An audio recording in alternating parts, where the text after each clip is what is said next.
Hey, guess who's here? Oh, no way! It's the Traveler and Paimon! Ah, Traveler, welcome. Good to see you. What can I get for you? We want some blackback perch stew! All right, blackback perch stew it is. Make yourselves at home. It'll be right out for you in just a moment. Thanks, Chef Mao! I was just thinking about you guys, and now you're here. It feels like you heard my call and came running. You mean you were about to come looking for us? Uh-huh. There's something I want to discuss with you guys. Did you happen to see how the city looked on the way over here? Everyone's getting ready for the Moonchase Festival. Moonchase Festival? Is that another one of Liyue's ancient traditions? That's right! Moonchase is a big festival where we celebrate the arrival of the fall by moonlight. The old folks say that thousands of years ago, this was the time of the year when the Adepti would seek the way. But it's completely different nowadays. We eat our favorite foods, spend time with friends and relatives, enjoy the moon and the flowers. So much easier. Basically, we just do all the things that people like doing and don't take a whole lot of effort. Sounds like Paimon's kind of festival. With your great taste in food, Moonchase Festival is sure to be to your liking. Hey! If you got a problem with Paimon's taste, just spit it out! So are you guys free these days? I'm taking part in this year's Masterful Chefs. If possible, I'd like you to be my culinary consultants. That's right. Getting some suggestions from friends will broaden your horizons. Masterful Chefs, huh? So is that like a competition? Right, yeah! I guess you probably haven't heard about it before. Every year, Moonchase Festival has a different theme, usually picked by the Keqing.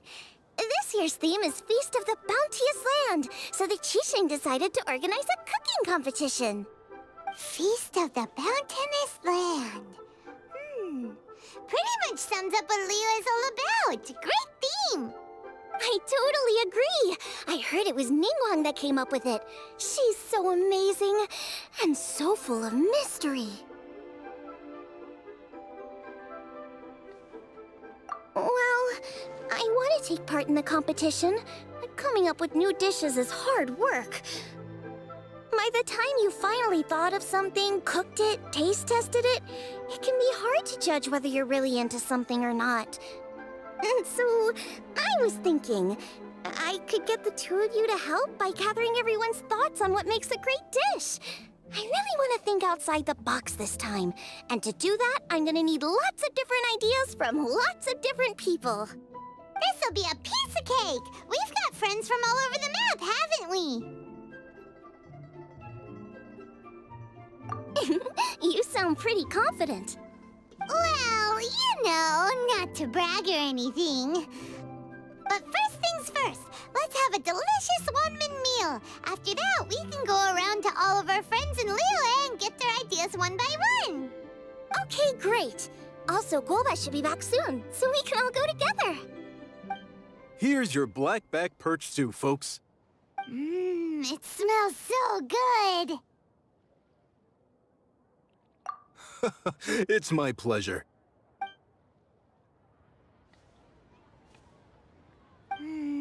That was so delicious. Theory confirmed, this is definitely chili pepper weather. Xiangling can be a bit of a handful, so please look out for her while you're out and about. Come on, Dad. Why would you say that? Because I know you all too well, my dear. That's why. You mustn't be quite so reckless when you're out in the wild, you understand? You do well to be a little more cautious, like our traveler friend. Don't worry. We're all friends here. Let's all look out for each other. Ah, and Gloma's back. Roly-poling around as usual. All right, let's pack up and head out. Is it time for Cheap some and tasty Moonchase chop suey!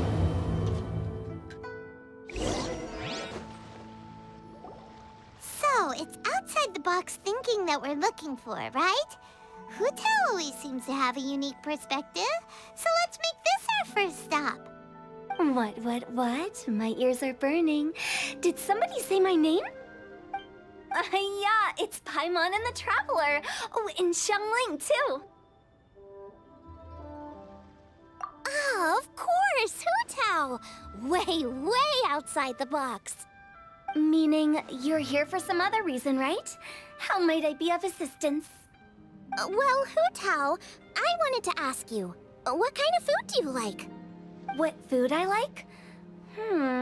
Off the top of my head, I don't really have an answer. Wow, so even Hu Tao gets lost for words sometimes.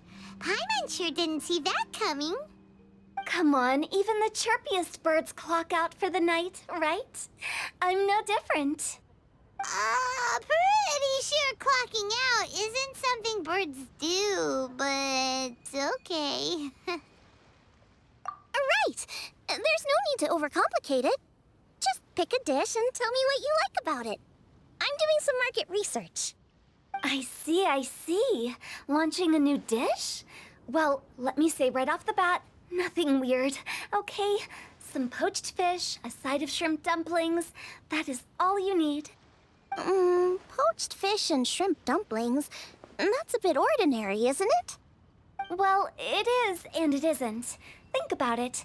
Poached fish is hot and spicy with a powerful aroma. It's a dynamic dish. Add a side of shrimp dumplings, and there's your static component. Got it? Dynamic? Oh, I can do dynamic. Mushroom slime stew, it... No, not that kind of dynamic. A dish is more than substance, it's a mood. Poached fish is red and spicy. It elicits a response from the eyes, ears, nose, and mouth. That's why I call it dynamic. Shrimp dumplings are more subdued, clear and smooth with a pure and subtle fragrance. I call that static. Combining dynamic and static is how you create a perfectly balanced meal. A union between opposite but complementary features coexisting in perfect harmony. Paimon didn't follow that at all. But at the same time, it kinda sounded smart, so... Okay, dynamic and static. Opposite, but complementary. So is this just another way of saying you should keep everything balanced? You know, a little meat, a little veggie, a little salt, a little sugar? Bingo! Except I don't think you need to have a sweet dish for it to be a complete meal. Personally, I always skip dessert. Okay, I think I got it. At first I thought you were just goofing around, but actually you make a really good point. How did I ever doubt you, Hu Tao? Thanks. When it comes to telling tales, the storytellers have got nothing on Hu Tao. Sounds suspiciously like a compliment to me. I'll take it. Well, at least one of you gets it. Everything in this world runs on its own set of principles. Be it the circle of life or sugar and spice. You either get it or you don't. Since the Traveler seems to approve, I'll make sure to factor it in. Paimon thinks we're pretty much done here now. Let's head to Boo Boo Pharmacy next. Boo Boo Pharmacy? Yeah, you'll definitely get some interesting responses over there.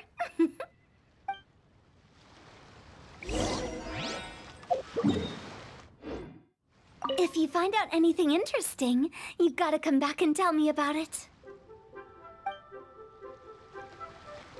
Race you! Oh, it's you. Is everything okay? Why, if it isn't the special guests who seldom visit. Less busy than usual, I see. Yikes! What happened to Baiju's voice? Excuse me? The neck. Oh, it's just Changsheng. Welcome. Here to procure an herbal remedy, I presume? No. We actually came for the conversation this time. We're here to talk food. I'm entering this year's cooking competition, so I wanted to ask you both... Oh, wait, there's 3 of you. I wanted to ask the 3 of you what kind of food you like. Most astutely self-corrected. We shall surely supply our assistance. You need to know what food I like? It's all the same. No flavor. Chi-Chi has some gustatory dysfunction and can't taste any food. Make no mistake, she's not being uncooperative. Oh, I understand. That's fine. Still, I'd expect Chi-Chi to have some sort of dietary preferences, though. There must be some dishes that you like the sensation of. Sensation? Yes, there's one. Coconut milk. Nice and cold. Well, that doesn't help us. It's not a dish, it's a drink. How about you two? Any thoughts? I like bite-sized morsels of meat. I agree with Changsheng. Many of our patients are the elderly and young children. They find large chunks of fowl or seafood difficult to swallow and digest. Dishes where the ingredients have been finely chopped, on the other hand, are far more suitable for them. We also see plenty of people with colds and sore throats who find it difficult to eat rich food. From a purely pharmaceutical perspective, I tend to recommend soups and stews. Got it. Would that be medicinal soups and stews? Medicinal soup. I don't like it. I must apologize for having such a one-track mind. It's a little difficult to think about food without worrying about the health implications these days. We've had quite the endless stream of patients recently. If you ask me, I think the changing weather is to blame. That's okay. Everyone's input counts. Keeping it seasonal and suitable for all ages sounds like a pretty good idea to Paimon. Medicinal dishes have higher demands in terms of nutritional balance than the kind of food I normally cook. I don't usually focus on medicinal properties, but since this is for a competition, maybe I can score more points by taking both flavor and function into account. Food with substance. Always better. Everyone will like it. It's a great suggestion. Thanks, everyone. You're welcome. As long as we could help. It's great to have a doctor's unique perspective. I'm feeling inspired. Oh, how you flatter me. Receptivity to sensible suggestions make for a savvy chef. Oh, she is! Creating new dishes is Xiangling's favorite thing to do. You can be sure she'll put lots of care and attention into it. Everyone's got their hobbies, and mine is cooking. Usually I just go with my own ideas, but having a whole new perspective this time is sure to make a big difference to the end result. Great! That makes this whole trip worth it! Alright, time to move on to the next. So we've got an independent thinker's perspective and a health perspective. Next, Paimon thinks we should probably talk to some picky eaters. Coconut milk. Now I want coconut milk. Coconut milk. Food and medicine are inextricably intertwined, you know. To give a full account of all the ways in which they are connected, why, I'd have to start that story from a long, long... Shh! Nobody was asking.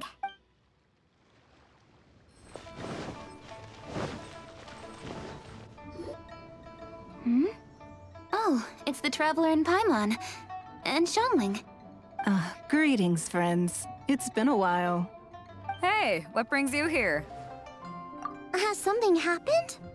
What's with this great big stone on the ground? Long story. So, just to confirm, I will assume responsibility for handling this stone of unknown origin. Any objections? None here. You know how to get things done, Keqing. As long as it's with you, I can rest easy knowing that it's in safe hands. Should I take this to mean that you doubt the relative safety of leaving this in the hands of the Tianquan? Huh? Well, for starters, Keqing is the one who's always out running errands, rain or shine. Besides, you don't seem to give a wooden more about this whole thing anyway, so what's it to you? I was merely joking. You, meanwhile, seem only too ready to pounce when an opportunity to publicly lambaste me arises. Even when it means giving our poor mutual friend here the cold shoulder. By no means. You wish to know about the stone, I presume.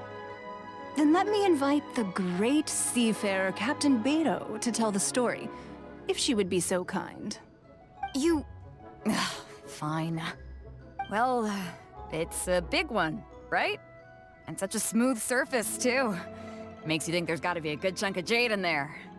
It was found by a fishing crew, not far off the coast. It must have been underwater for years, so the erosion will be what's given it that smooth finish. Finds like this cannot be kept as private property, and must be submitted to a holder of public office.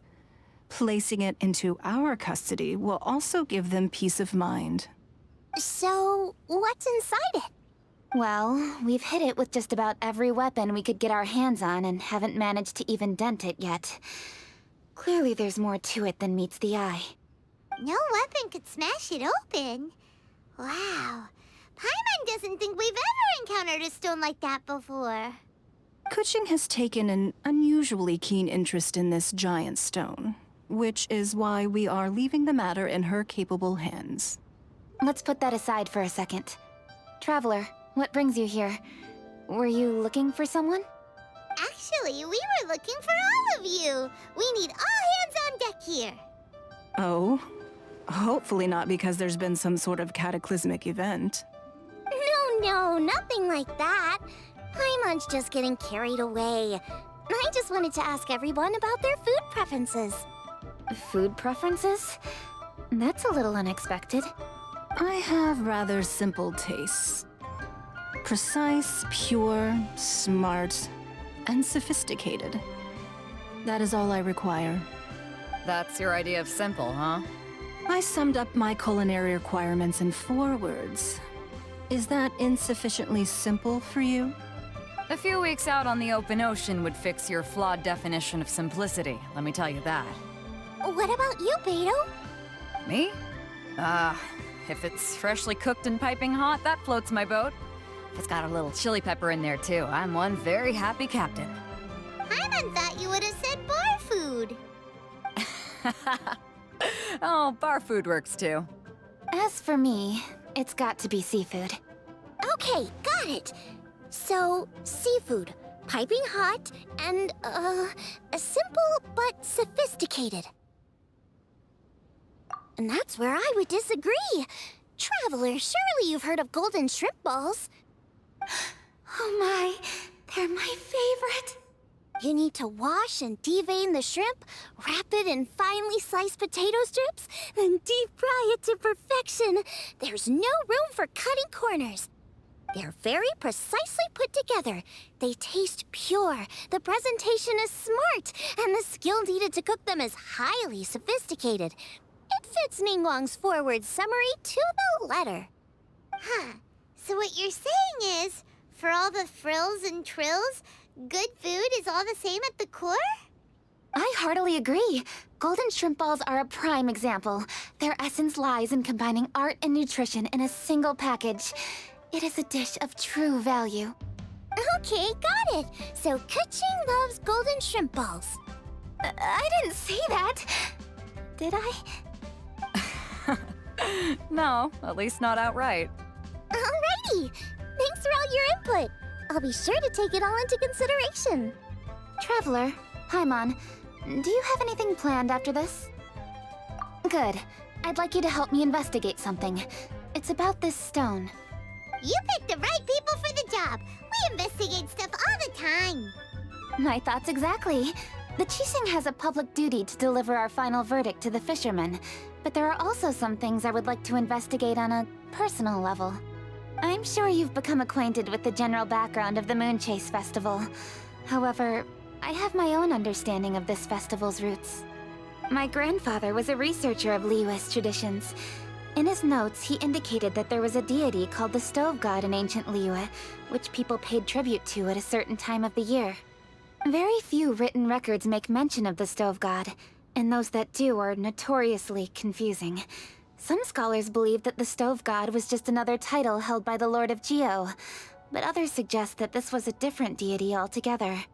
One folktale even claims that the ancients found the Stove God's shrine, but there was no statue, only a huge, smooth slab of stone. Shortly after it was found, the stone was lost in transit, and it hasn't been seen since. This stone here has all the same features, so I suspect it could be the one that went missing all those years ago. After many years of researching ancient texts, my grandfather came to believe that the practice of paying seasonal tribute to the Stove God may be best described as a festival. He called it the Stove God Festival. That would make it the forerunner to the Moonchase Festival we know today. But this is all just theory and conjecture. To prove any of it, we'd need to start by identifying who the Stove God really was. Now that Rex Lapis has passed on, and Liyue has entered the age of humankind, his successor should continue to respect our nation's culture and traditions, just as he did. That's why I think the responsibility for this situation should fall to me. It's a chance to shed light on our history, revitalize an ancient tradition, and possibly prove my grandfather's hypothesis along the way. With any luck, we'll nail all three in one fell swoop. It was just a couple of days ago that we received this stone, right after we decided to use food as the central theme for this year's festival. It makes me wonder. Maybe a divine will is at work behind all of this. 3 birds with 1 stone, huh? That's pretty efficient, even for Keqing. Hey, don't worry about that. This sounds super important, so don't mind me. Besides, we're only... Wait a second. I got it! What? Why are you shouting? Keqing, can I tag along for your investigation? But... Since it's all about the Stove God, I might get to learn something useful about cooking along the way. It'll be great inspiration for me in the competition. Please, let me come along. I promise I'll help. if it means that much to you... Okay, I suppose you can come. Really? Yay! Thank you so much! You're the best! Now that that's settled, time to get going. Jingsa Village is said to be home to a lot of historical texts, so I'd like to start by making some inquiries there. Alright, then it's off to Jingsa we go!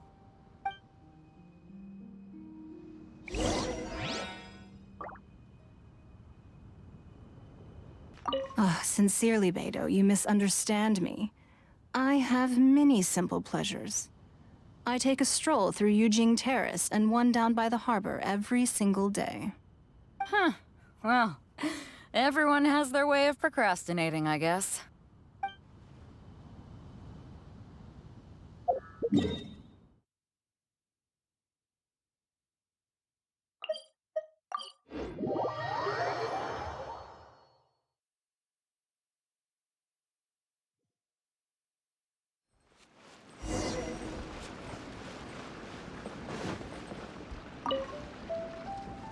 Hi, Granny.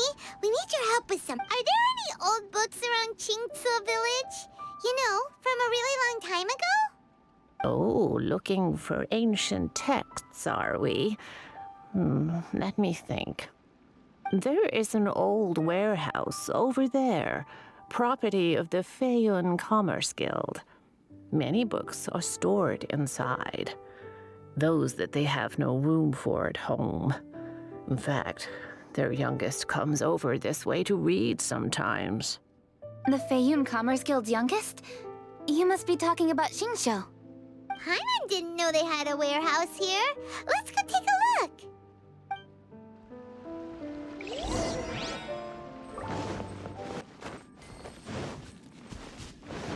Help! Ah, I'm being robbed! It came from that direction. Come on! With sword from shadow.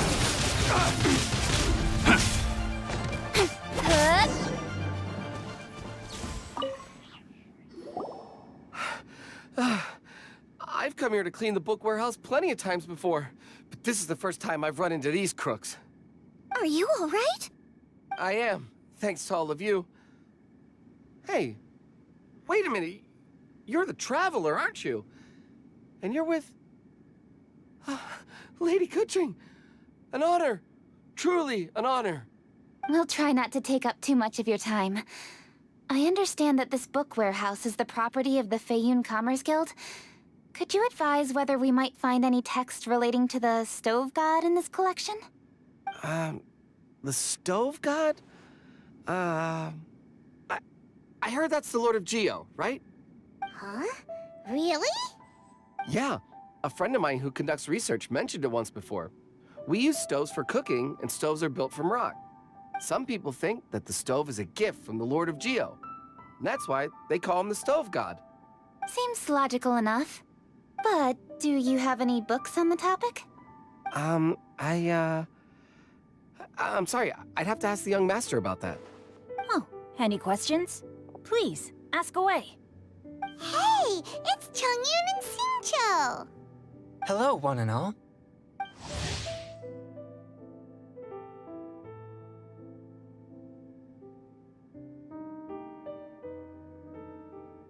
Hey guys, what are you doing here? I was bored with nothing to do, and thought I'd come out this way for a bit of reading. And then I thought, why not bring Chongyun along too? Yes. I'm just along for the ride, really. I see the Yuheng Keqing is with you. Whatever brings you here must surely be a matter of grave importance. Master Xingqiu, if I may be so bold, do you happen to know if there are any texts on the subject of the Stove God among this collection? Since I personally selected which volumes to store here, I do have some recollection of their contents. If my memory betrays me not, there is one volume among them called Demystifying the Legends of Liyue, which mentions the Stove God. Might I take a look? Certainly. If it pleases my lady, I shall lead the way. Sheng, I will take care of things here. You're free to go about your own business. They're back! So did you find it? Yes, Master Xingqiu has quite an exceptional memory.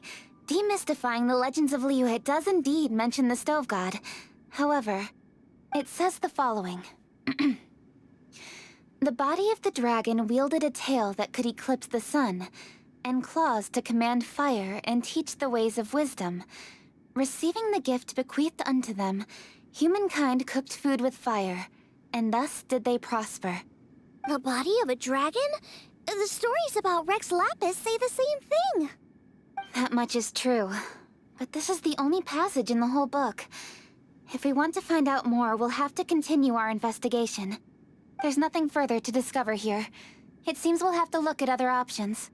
I come from a long lineage of exorcists, and our family too has amassed a number of ancient texts.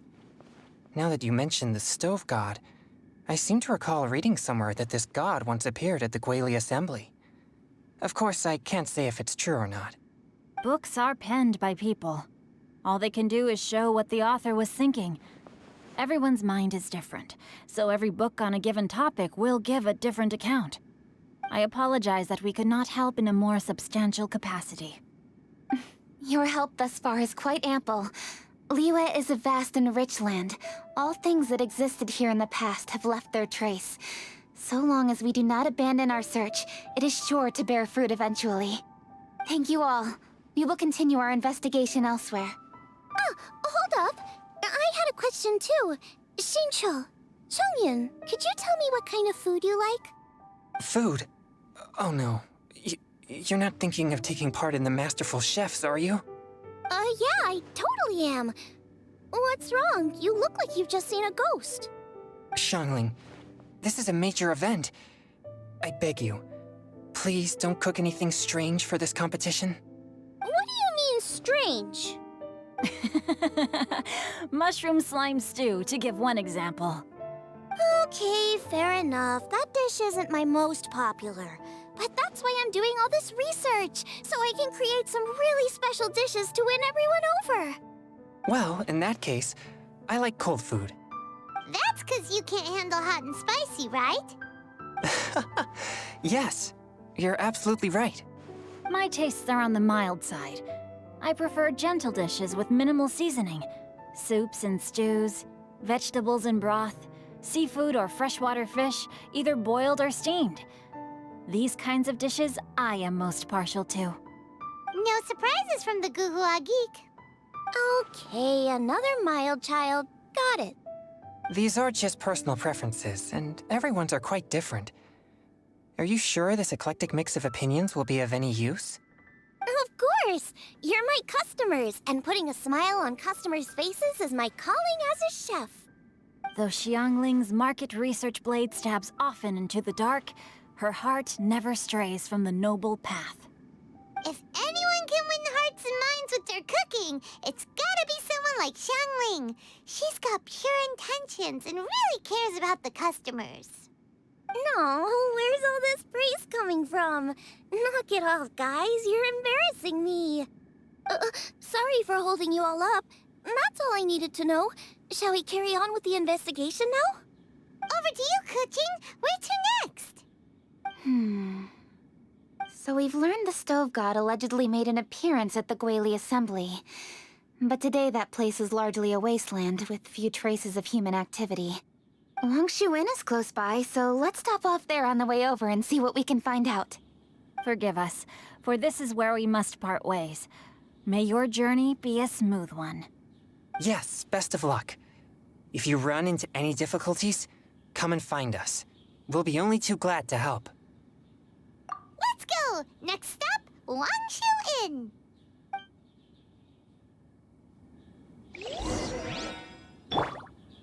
Now, which book to read today? Aha! How about this? Chongyun, pick a book, any book, and read it out loud to me, will you? That way, I can give my mind a rest. Huh? That's why you brought me along? Don't like that plan? Okay, then I'll read one for you. How about Young and Hopelessly Smitten? Xingqiu, don't you think you have one too many frivolous books in your collection? Okay. A Guide to Getting Ahead in Yujing Terrace. How about this one then? Oh, really, Xingqiu?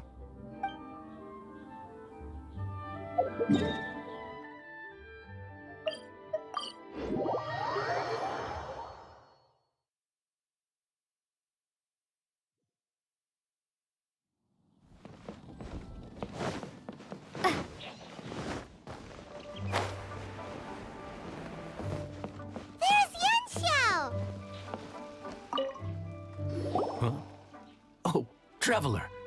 Who are all these people? Friends of ours! Allow Paimon to introduce Xiangling, Guoba, and Keqing. Keqing? Of the Qixing? She's the, Hi.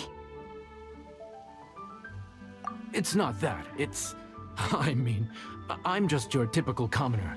I've never met someone as high up as the Yuheng before in my whole life. Look at that strong body, those powerful hands, and honest eyes. This guy must be a really great chef. So, is there something I can help you with? You've come a long way out to end up at Wangshu Inn. Let me fill you in. Oh, okay. I see. Legends claim that the Stove God once appeared at the Guili Assembly. As Wangshu Inn is the oldest extant building in this area, any historical texts from around these parts are likely to have ended up here. Is there a room in this inn for storing books? And if there is, do any of them mention the Stove God? Well, now that you mention it, we do have a fair few ancient texts here. I remember looking through an old recipe book once. I just need to remember where they're all stored. If you are happy to wait here for a few minutes, I'll go have a look right away. Oh, Traveler, there's something I need to discuss with you. What is it? We need to pay up or something? What? No, I wouldn't take your money. We're all friends here. I just wanted to ask if you had the time to make a satisfying salad for me. A satisfying salad? What for? Yeah, guy who hangs out on the roof terrace, you know? Good-looking fella, not too tall. Shh! Don't you think he can hear you? Oh, right. Yeah, maybe. Anyway, you know who I mean. The boss told me to take care of him, but this guy, let me tell you, he is one tough nut to crack. He usually turns his nose up at everything that isn't almond tofu. But the boss tells me you once made him a satisfying salad, and it all went down so well. So I was thinking, could you teach me how to make it too? That way, I'll have something else in my arsenal. Oh, so this is for show! You guys really look after him, huh? Well, that's life, right? You gotta look out for your own people. All right then, wait right here. I'll be just 1 minute. Clock is ticking! 59, 58... Sorry for the trouble, Traveler. Okay. Here you are. Thank you ever so much. While Keqing's reading her book, let's make that satisfying salad. Xiangling, what are you gonna do? I'd love to come watch too, but I don't want to get in the way, so I'll just stay here with Keqing. Okay, shall we go then? Go ahead and get started. I'll just watch from over here. I only need to watch you make it once to have it committed to memory. That should do it.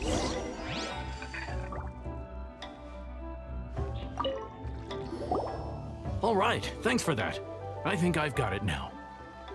You got all the steps down, right? Of course. Don't forget, I am the best chef around these parts. Let's go see what Keqing and Xiangling are up to. Keqing, Xiangling, we're back! You finished cooking? Good timing. We finished our reading too. And? Useful? Or no? Useful. There is a passage concerning the stove god, and it's not what we were expecting. I quote, 60 miles to the northwest is the Guili Assembly. Many were settled there, where they hunted in groups, farmed the land, and made their living from what the soil yielded. When the stove god descended, one god became many, all of which were the height of children. As does a star when it descends into the world, so the stove god went out among the common folk and taught them to create fire. With fire, the people at last learned to make hot food, and they dined on rice congee and cooked meat thereafter. This is a radically different account from the one given in Demystifying the Legends of Liyue, and also a conflicting one. One god became many. Does that mean there was more than one stove god? Taking the text at face value, that is what it says. Went out among the common folk and taught them to create fire. So did the stove god really go and teach people how to cook firsthand? Now that's a god who truly cared for their people. So, we've got two leads, but they contradict each other. How do we know which one to believe? By continuing our investigation and reserving judgment for now. Thank you for this text, Yanxiao. It's my pleasure, really. Think nothing of it. If anything, I should be thanking the Traveler. Listen, you've helped me an awful lot. Not just today, but in the past, too. I want to make it up to you properly, and as it happens, things are pretty quiet here today. So I'd like to take the chance to treat you all. What do you say? Will you stay for a meal? Wow, he sure sounds confident in his cooking. I like that. Confidence is one of the best ingredients a chef can have. I really want to try his cooking. I say we take him up on his offer. It's hard to refuse a generous offer like that. Yes, I think we can fit this in. Yanxiao, we await your culinary creations with great anticipation. I won't disappoint.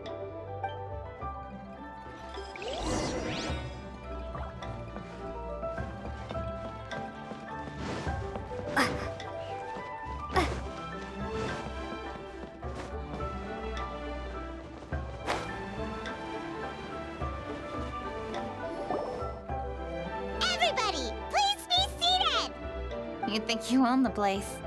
I'll sit here with Guoba.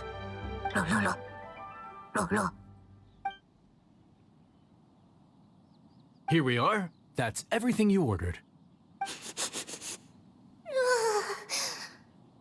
all smells amazing. I think I've met my fellow finalist. It smells beautiful!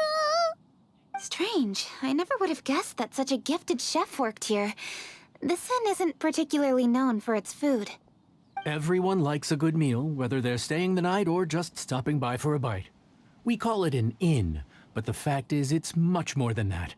We have to cater to all aspects of daily life to make this a true home away from home. Please enjoy your meal at your leisure. I should get back to work now. Yanxiao, are you taking part in this year's Masterful Chefs? Huh? You too? Yup, I've signed up already, and I've got my eyes on the prize. Your cooking's delicious, Yanxiao. I'm really looking forward to seeing you in the final. Huh. Interesting. All right, I'll see you there. What was that? Some kind of power move? No, it seemed more sportsmanlike than that. Yup, he's a really talented chef. His food was excellent, and it showed he has a level-headed personality. That's the kind of chef that could be a match for me. I haven't had any competitive cooking experience since my cook-off with Brooke in Springvale. You're too kind. Guoba, what are you doing? Guoba's eating the... Those were Keqing's! How could you steal them while she wasn't looking? Oh, my golden shrimp balls. Huh? You ate every last one? Oh, Guoba, we've been through this. When we're with friends, you gotta be on your best behavior, okay? I'm so sorry, Keqing. I promise I'll make it up to you. What's the big deal? We can just get another plate. After all, it's Yanxiao's treat today. It's not the same, though. The moment's gone. Sure, you can eat something else, but you can never go back and change the feeling of despair as your food is snatched away from right under your nose. The dining experience is a trinity of emotion, food, and atmosphere, and you've got to have all three to make it work. I have to say, now that you mention it, that is a very accurate appraisal of the situation. I'm gonna make it up to you, Keqing. Is there anything you want to eat? Anything at all. Whatever it is, I'll make it for you. I don't have high hopes for this, but equally I don't want her feeling guilty. Okay, I'll let her do this for me. If you insist, there is one dish that perhaps you could try making for me. It's an old recipe from my grandfather's notes. No problem. May I see it? I'll get it to you when we're back in Liyue Harbor. Traveler, have you finished eating? Before we do anything else, let's head back to Liyue Harbor. I need to fetch something.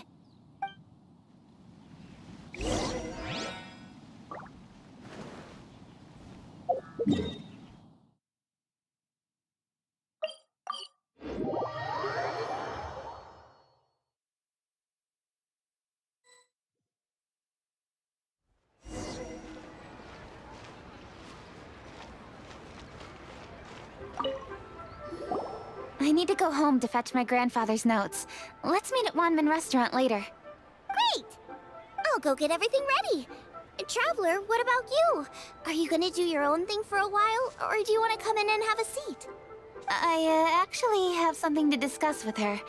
You go ahead. We'll join you later. Okay, gotcha. Traveler, come here for a moment. I need your advice on something. What do I need to do to get along with Xiangling? Seriously? That's what's stressing you out? What's so strange about it? Why are you looking at me like that? You're super smart, and you're always so sure of yourself. Paimon thought you'd never need advice from anyone about anything. Well, that's just ridiculous. Xiangling's always so warm and friendly with me. This time especially. And now she's desperate to do me a favor. So, is that supposed to mean... we're friends already? I'm just not used to dealing with people who are so warm right from the get-go. How exactly am I supposed to respond to that?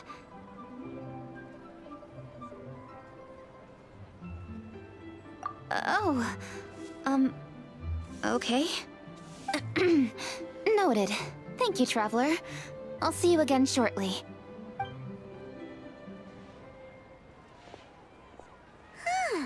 What's making Keqing so self-conscious? Paimon thought nobody would be able to get under her skin.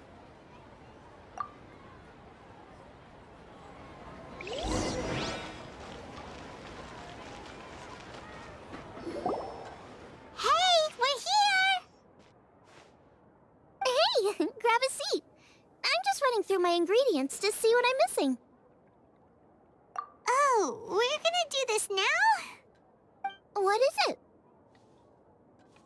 But this is your idea! Why you gotta dump it on Paimon? Ugh. Okay, so back at Longshu Inn, we noticed you and Keqing were getting along pretty well. So you really like hanging out with her, huh? Yep. Keqing's good-natured and easy to be around. The kind of person everyone wants to know, right? You're a braver person than Paimon. The first time we met Keqing, Paimon found her pretty intimidating. You think so? I remember thinking straight away that she was really easy to get along with. Didn't you see her sneaking treats to Goba back at Longshu Inn? Yeah, she's great. We know that now. We're just talking about first impressions. First impressions? Oh, okay. Hey, have you guys eaten grilled shellfish before? They can be hard to crack at first, but they taste amazing that way. We've eaten shellfish before, but I don't think we've ever tried eating them grilled. Oh, you're missing out. I'll grill some for you another time. But anyway, Keqing's like a shellfish.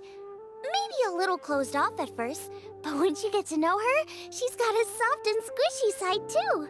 Not to mention that even after her favorite food was stolen away, she was still happy looking after Goba. I'm really grateful for that. You make a good point.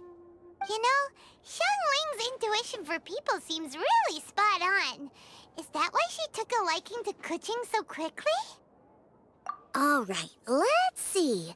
We're okay for carrots and crab, and we still got some ham and mushrooms. I wonder what Keqing's recipe is gonna be. Huh? What was that noise? What's going on? What the? That bird is huge! Ah, it's the ladybird! Excuse me, one shall not be addressed in such a manner. One shall be known as Adeptus, whose name, should you care to mention it, is Cloud Retainer. Cloud Retainer. That does sound like an Adeptus name. Well spoken. One shall let this young lady's enlightened words atone for the ignorant ones of her friend. A while it has indeed been, traveler. Does one surmise correctly that you hasten hither to partake in the Moonchase Festival? Ah, so even the illustrious traveler has been summoned to attend the Moonchase Festival. As expected, this year's theme stands proud against the test of public scrutiny. The theme? You mean Feast of the Bounteous Land? The very same.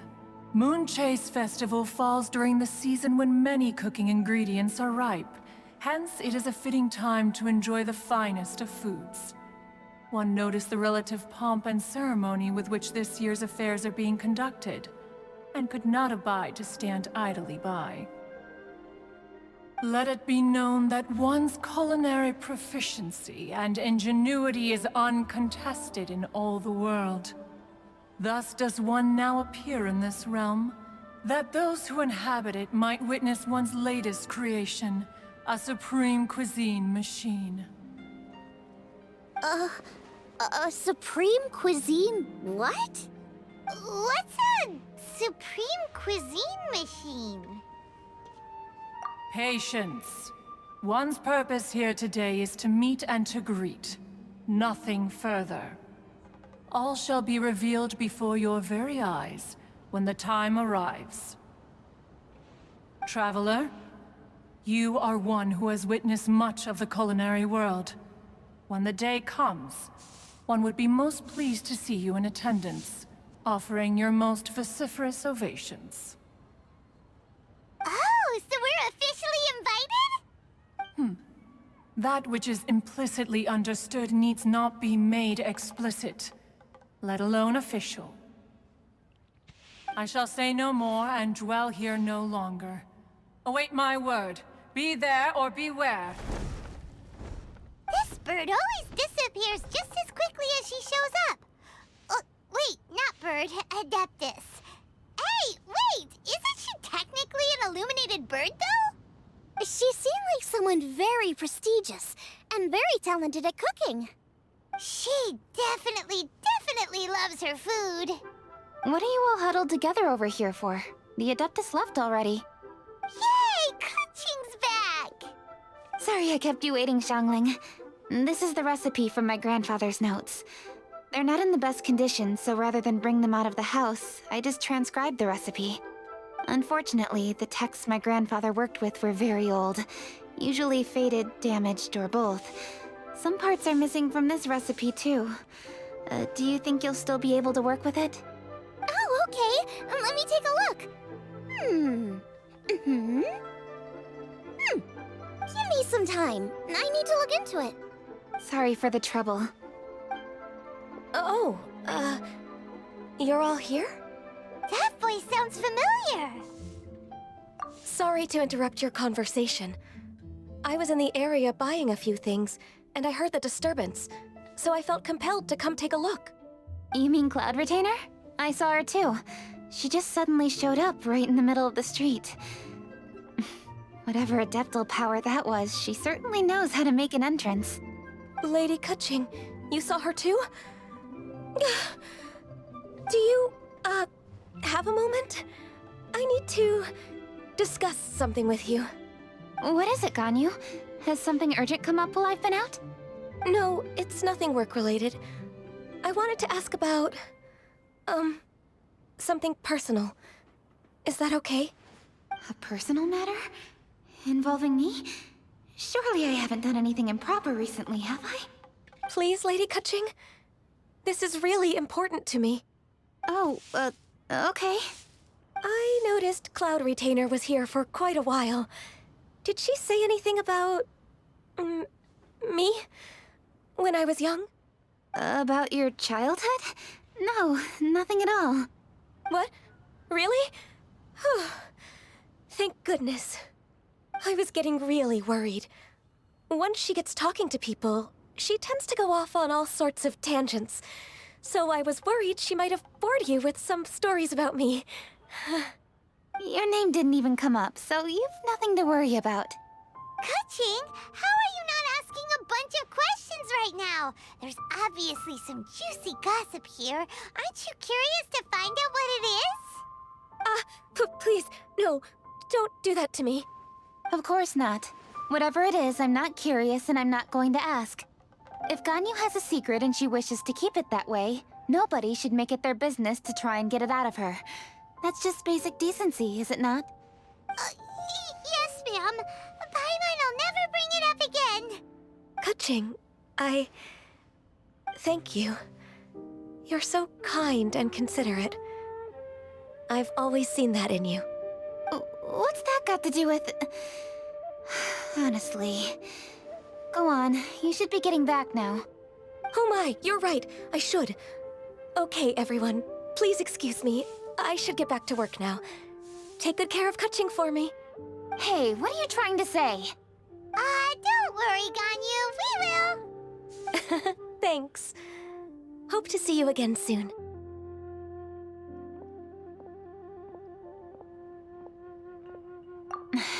Just ignore her. Hey, everyone!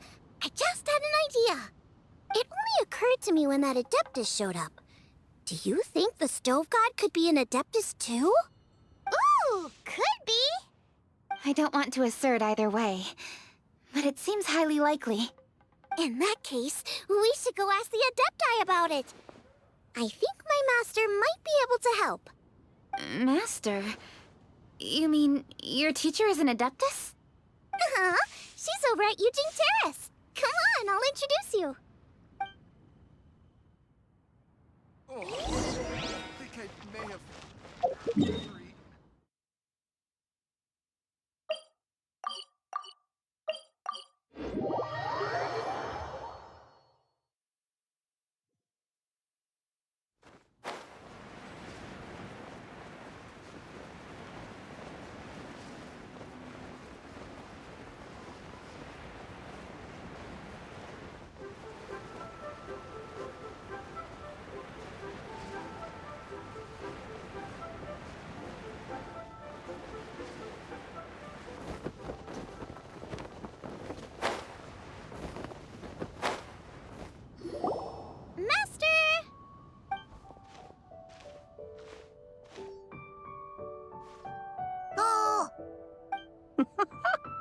Hello, Xiangling. Madam Ping is Xiangling's master? I did not expect that. Master, how are you keeping these days? Are you well? Oh, very well, thank you. What a surprise it is that you all had the time to come and visit me today. Hello. Master, we came here because we have a question for you. Do you know about the Stove God? Of course I know the Stove God. Does this mean you know them personally? Ah, I see. It's the Moonchase Festival, isn't it? How interesting. So you came to hear some stories about the Stove God. That's right. We're investigating something that happened recently. I see. The great stone surfaces. And so you open an investigation. I must commend your guesswork this far. I did indeed know the Stove God of whom you speak, but it was a great many years ago. Moonchase was originally a rite observed by the Adepti, not something in which the ordinary people of Liyue would ever partake. But over the years, they have sought to emulate it for themselves many times, giving rise to various festivals bearing the Moonchase name. On nights when the moon shone bright, everybody would get together for joyful reunions. There would be fine food, fine wines, and choice teas. Later, Rex Lapis unified all of these various festivals under the Moonchase name to honor an old friend of his. In short, the heavens were our witness as we vowed to the moon to come together in joyful solidarity, to remember the past and reflect upon the present. That is the meaning of the Moonchase Festival. Rex Lapis. That friend made many contributions to Liyue, and Rex Lapis would not have them go unrecognized. Turning this season into a commemoration of his old friend was also a way to honor that friendship. I can only presume that the Stove God Festival was one of the many subsumed into the Moonchase Festival. In the hands of Rex Lapis, our nation's traditions were faithfully upheld. It is to their detriment that we must now be the ones to inherit this duty. Ah, Keqing, I simply won't allow you to be so down on yourself. Nothing would delight Rex Lapis more than to know that those who follow in his footsteps continue to value these traditions and are working tirelessly to do them justice. Thank you. Lady Keqing! Huh? Lady Keqing, Lady Ningguang wishes to speak with you. Ningguang's looking for me?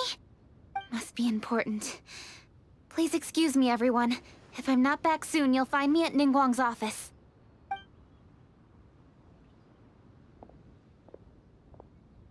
There she goes. Keqing's a lot more serious when she's got her work face on. Do you want to know who Rex Lapis's friend was? Oh! Hi, my guys! Yes, precisely.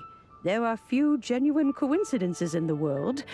The story of the Lost Festival and the old friend are indeed one and the same. The Stove God was a good friend of mine, too.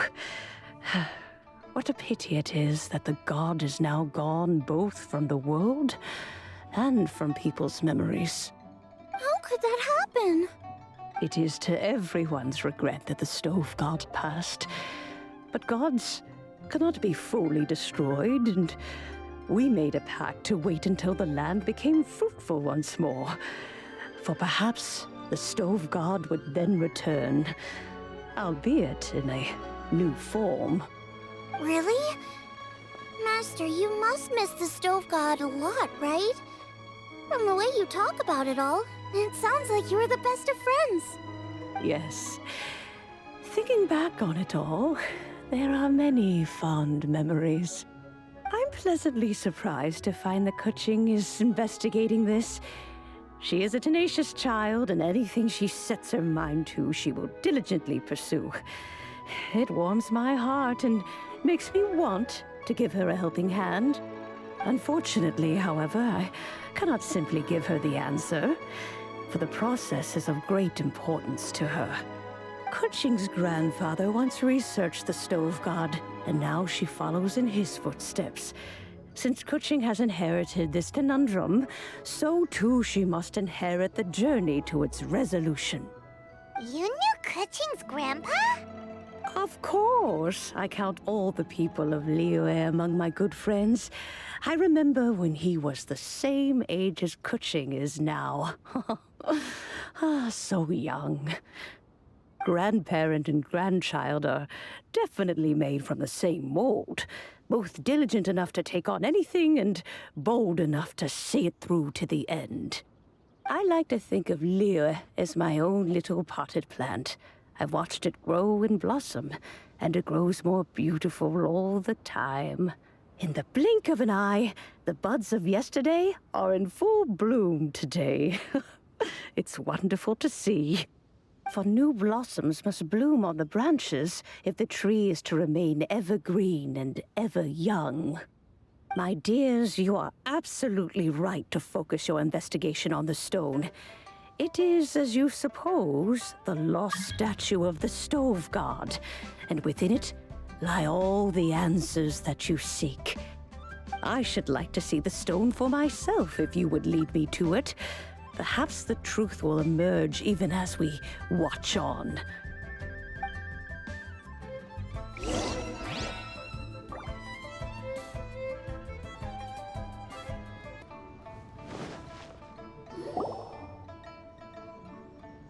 You're all here. I was just about to send someone to fetch you. Keqing, has the stone undergone any changes? A crack has appeared in one corner, but we still can't tell what's inside. What happened? Did someone chip it while no one else was looking? More likely a natural occurrence. Our weapons have had no effect on it. How would a natural occurrence crack it open? This is because the stove god draws power from the actions of the masses. The heat of a busy kitchen, the joy of a reunion. Keep up the good work, and the truth will rise to the surface soon enough. All the books say the stove god is the deity of food. So is the stone opening up because everyone's cooking for the festival? Statues draw power from their people. So, if the stove god has dominion over cooking, could it be that the passion people put into their cooking gives power to the stove god? Ningguang and I chose Feast of the Bounteous Land as this year's theme, and now every chef signed up for the competition is busy preparing. Paimon's theory is not an unreasonable one. Plus, a lot of families have reunion feasts around this time.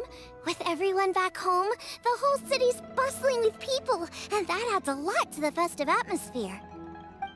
So if the stone cracked because Liyue started getting festive, that must mean that when the festive fever peaks, it'll bust right open, right?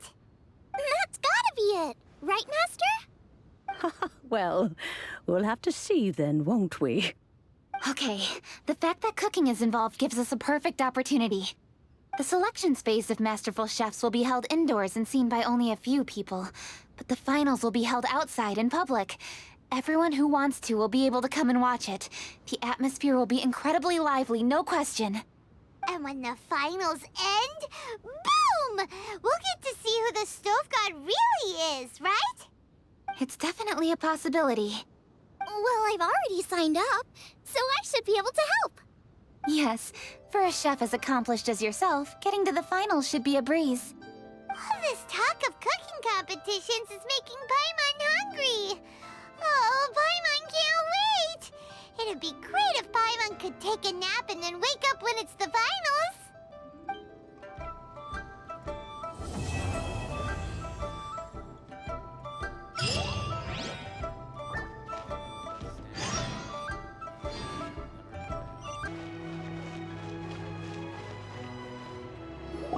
Today, we delve deeper Hey, Xiangling, we're here!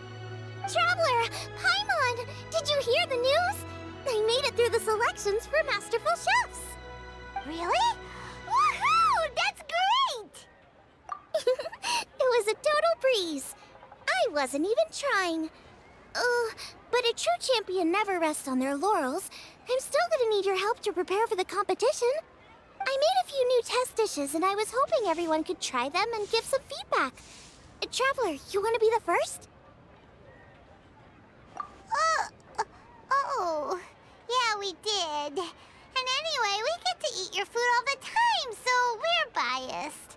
You should find some other people this time, just to play it safe. Good idea. Okay, let me think. Let's get Beto to try it first. Beto! Yep, you can definitely trust her opinion. Let's go find her. Right now, she should be down at the docks. Let me box up this food real quick, then we can head on down.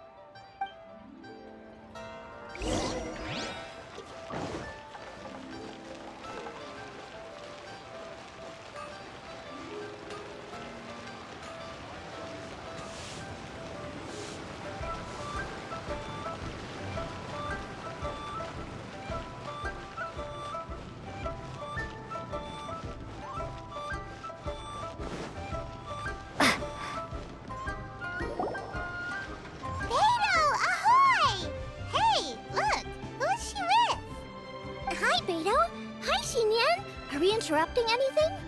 Xiangling! Woman of the hour. We were just talking about you.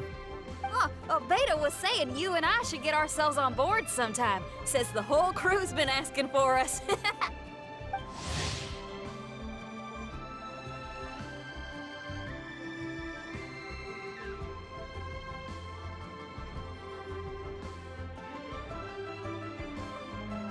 Seems like you three go way back. Oh, we really do! Beto and Xinyan are two of my oldest customers, and I've helped out in the kitchen on board Beto's ship in the past. Recently, Xinyan's been planning to do a show on board, too. That's the plan. Good music's meant for sharing. You guys should check it out sometime. Will do! But I came here today because I made it into the Masterful Chef's finals, and I was just trying out some new dishes to bring to the competition. Can you have a little taste and give me some feedback? Sure, beats drinking on an empty stomach. Oh, about time. I'm starving over here. Let's see what you got. Oh, man! This chicken foo young's tasting awesome! Oh, this food is too good for me to be soaking up the alcohol with. These three seem to have a great time with each other. The only thing is you've got 3 dishes here. Chicken foo young, come and get it, and crystal shrimp, and they all taste kind of refreshing. Is refreshing really a flavor? When you spend all your time at sea, you don't have a lot of choice when it comes to food, especially on the longer voyages where you've got to stretch out your rations as far as you can. First thing you want to do when you get back on dry land is dig into a nice hot meal that's swimming in oil and has a ton of flavor. That's the exact opposite of Ningguang's tastes. Oh, sure is. Beto's tastes are pretty similar to mine and Xiangling's. Ugh, Ningguang. I am sick of hearing that name. Our tastes couldn't be more different. You'll never find us eating the same bowl of food. But last time when you were chatting with her, Paimon thought you two seemed to get along just fine. We're evenly matched. Guess that makes us equals. But I'm sorry, limp cabbage leaves are never gonna do it for me. Oh, I hear ya. Steamed cabbage and broth might be upper class and look fancy and all, but man, is it boring! It's never gonna give you that flavor explosion you get with some of the other dishes out there. So, Xinyan, are these dishes too mild for you too? Well, not so much mild. I just think you maybe missed a beat somewhere. Exactly. This is some fine cooking, no question about that.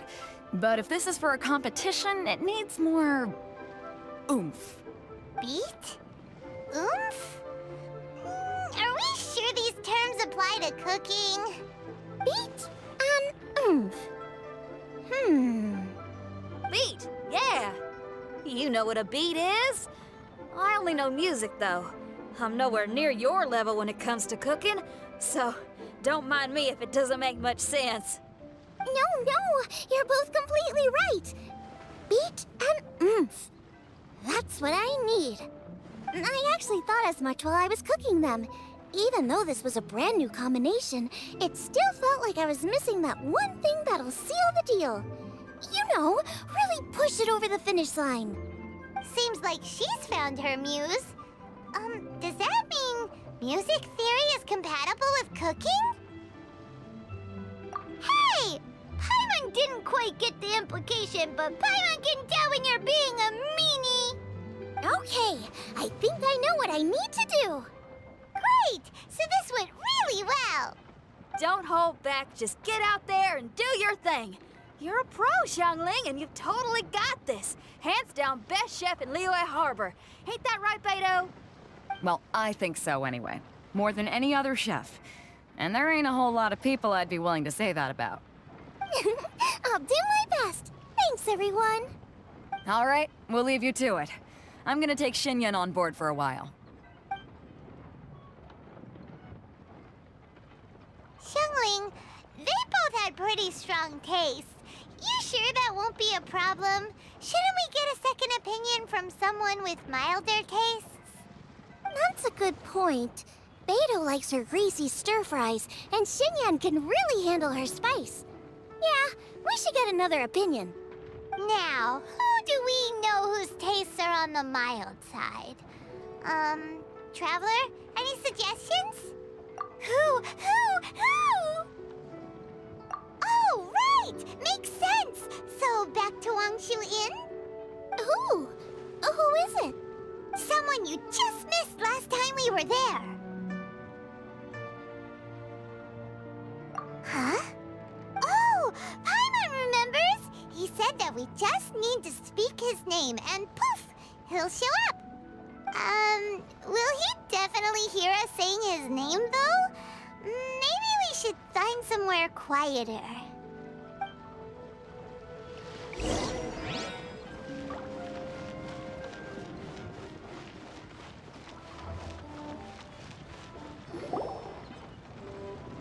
Okay, let's take turns shouting his name. Uh-huh. Do I need to do this too? Paimon's going first. Ahem.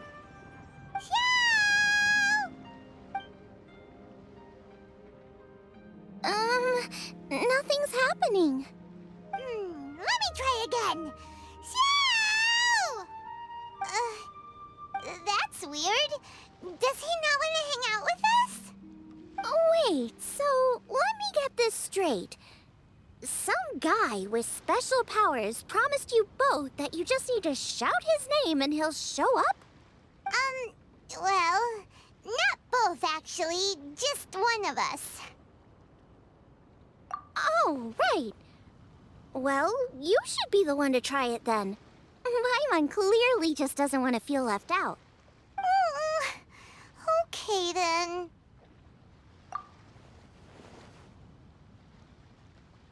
You called?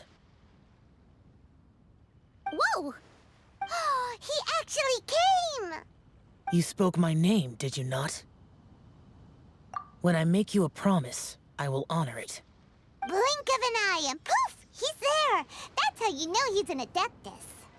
An Adeptus? Xiao, was it? Hi there. It was me who asked the Traveler to call you here. My name's Xiangling. I'm a chef. I've made it into the finals of this year's Masterful Chefs, and I'm testing some dishes out in preparation. I'm trying to get feedback from customers with all different tastes.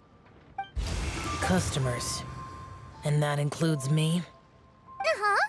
The Traveler says you prefer mild food. Just the kind of person I'm looking for. If you don't mind, I'd like you to try the dishes I've made and tell me your thoughts. Since it's you, I will do it. Yay!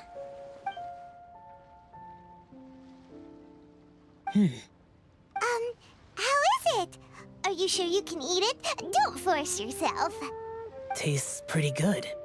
Huh? Really? I can't believe it.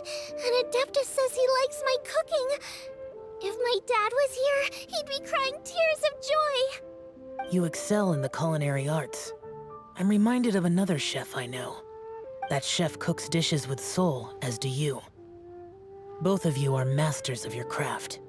Who do you think he means? Smiley Yanxiao? If I had to find fault with something, the two sides are a little strong for my taste. Some minor adjustments would take this dish from excellence to perfection. Just my own opinion. Do not fixate on it. Take it or leave it as you see fit.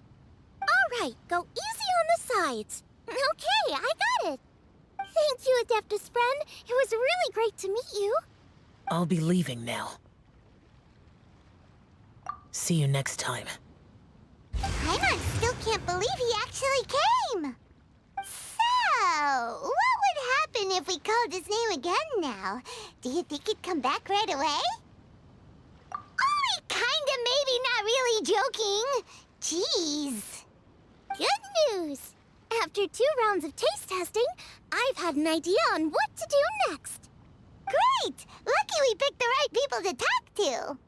I'd better head back and try this out a few times while it's fresh in my mind. Thanks for your help. Oh, and the final is in Yujing Terrace. You better come and watch. Will do. Good luck. You bet.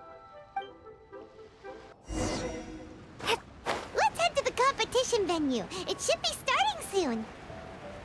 Ooh, Paimon's so excited!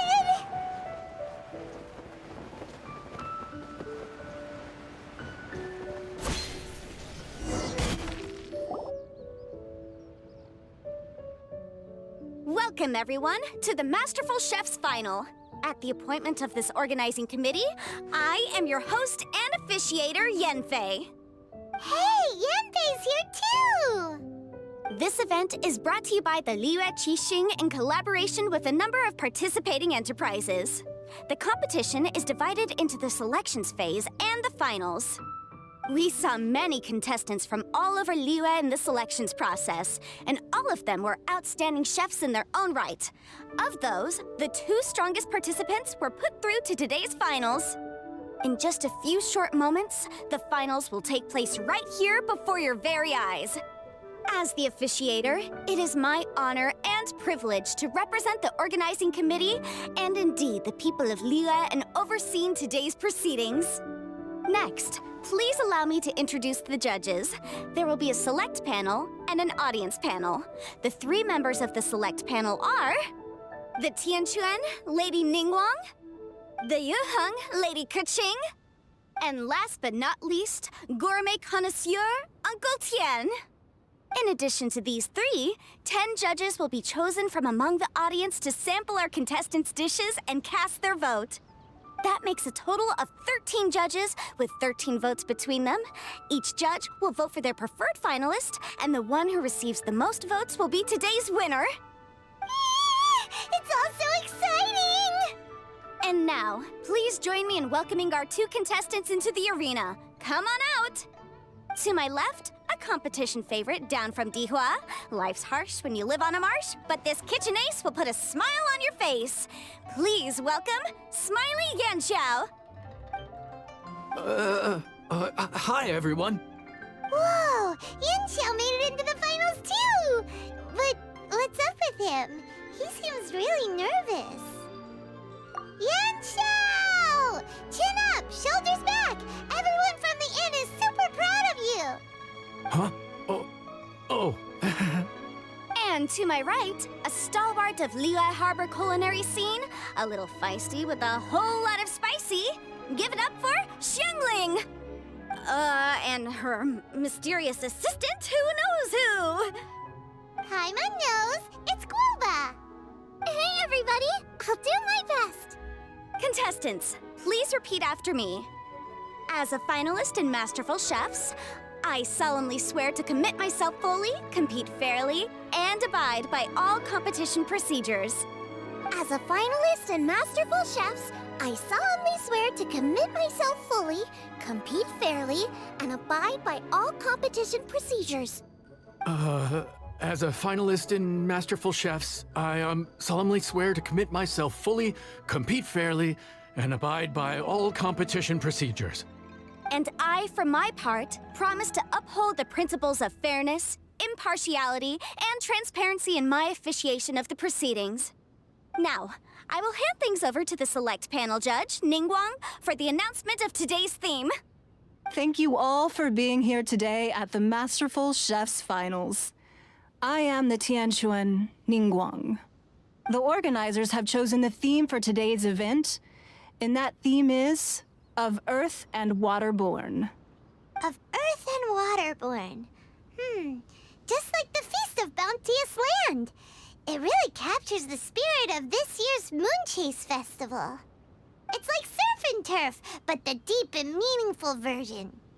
The rules are simple. The one who receives the most votes wins. Tailor your dishes to the judges' preferences, or win over the audience with your originality. The choice is yours. Well then, I look forward to both of your contributions. Contestants will have 1 hour of cooking time available and may only use ingredients provided by the organizers in their dishes. I trust this is no problem. Okay, without further ado, let the cooking commence. Begin. Time to pull out all the stops. Show everyone why you're the best. Traveler, Paimon! Thanks for coming to support me. Don't you worry. I'm gonna make this the best tasting dish I've ever cooked. Light it up! Light it up! First things first, get the stove on. Xiao thought the side should be milder, which makes sense to contrast with the main dish. And I guess that's what Xinyan meant. You gotta have on-beats and off-beats. But at the same time, you have to end on a high note. So I think I'll add a little sugar to the crystal shrimp just to bring the flavor up a notch.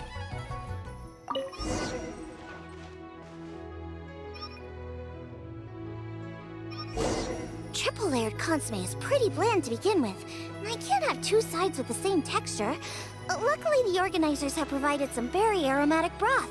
It's just a little too gentle. Okay, this is where Beto was right. A pinch of salt should do the trick.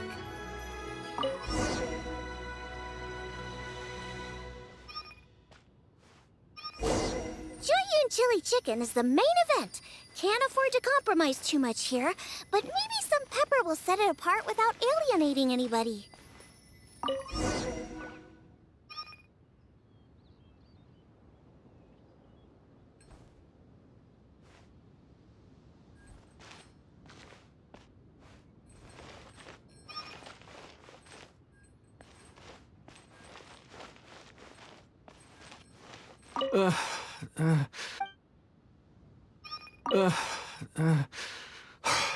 What am I going to do?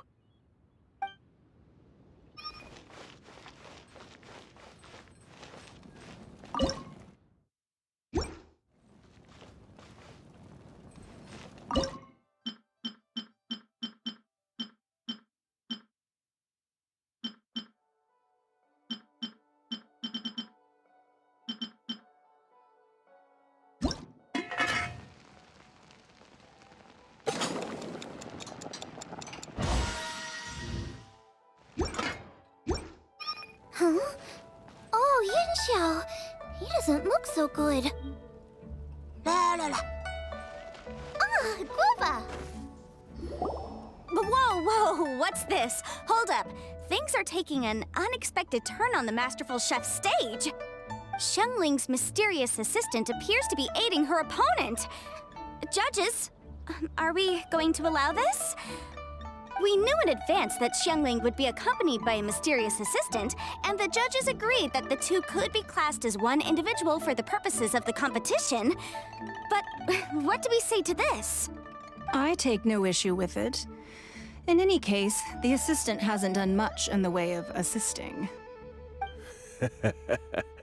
No competition would be complete without a little drama. All a part of being young. I won't be the old fogey that ruins it for them. Please allow me to explain to our host. Prior to the competition, the judges reviewed both contestants, and we can comfortably confirm that neither side is participating in a way that contravenes the competition rules. Xiangling is a highly accomplished chef, and her assistant is more like family to her. Xiangling prepares all of her own dishes herself. All that her assistant will do is occasionally provide a fire source.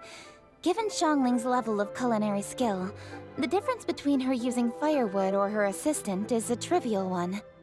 I appreciate everyone's concerns. The presence of a mysterious assistant performing strange dance moves to cheerlead for Xiangling is a little unexpected. But the mysterious assistant has now started cheerleading for Smiley Yanxiao too, demonstrating total impartiality. By encouraging both Xiangling and her opponent, they have proven to be a fair supporter. That's right! Guoba's not really outside help. Guoba just likes to watch people cook. I'm sure the only reason they went over there is to try to help Yanxiao feel less nervous. I give you all my word, Guoba will not interfere with the competition. And I would also say that it's a loss to the competition if Yanxiao isn't at the top of his form. I say that as someone who's eaten Yanxiao's cooking at Wangshuin before. He is an excellent chef, and I want this to be a competition between the best we both have to bring. I see. Most amusing. Uncle Tian, what's your opinion? I have no objections. It's an honor and a privilege to see two contestants so dedicated to having a fair and square contest. The judges and the officiator accept this explanation. Let the competition continue. Yanxiao, are you alright? I don't know what's wrong with me. I've never been so nervous in my life. Look, my hands won't stop shaking. Take it easy. I've been there before. I can help.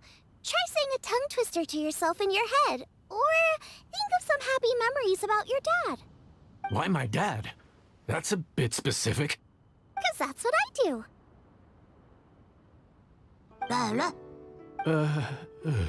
I guess I'll think of my mom then. Anyway, you should carry on. I'll be fine.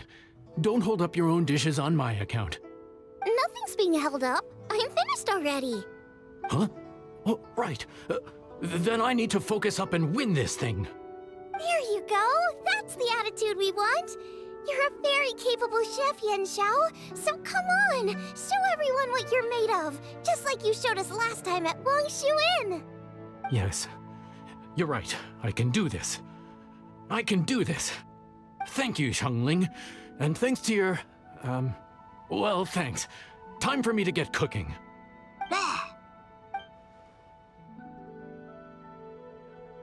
Time's up! Both contestants have now finished cooking. I would like to invite them to present their dishes to the judges for evaluation. We will proceed in the order that the contestants finished. Xiangling, please describe your dish. My dish is Jiyun chili chicken with sides of triple-layered consommé and crystal shrimp.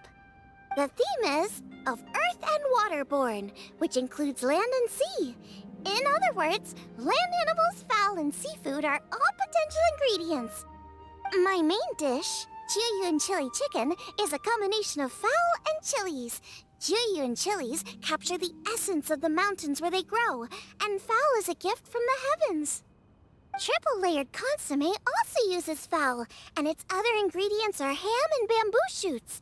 These are also flavors from the mountains, but they complement and contrast with the chicken dish, fresh instead of spicy, cold instead of hot. The crystal shrimp is made from a combination of rice, shrimp meat, and carrot.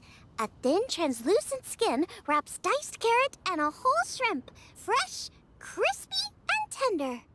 Shrimps are a gift from the ocean. Tightly wrapping them in a skin made from rice makes this dish a blend of land and sea, fresh with a hint of sweetness. It's the perfect note to end this course on. Ooh, a strong delivery there from Xiangling. Let's see what our next contestant Yanxiao has to say.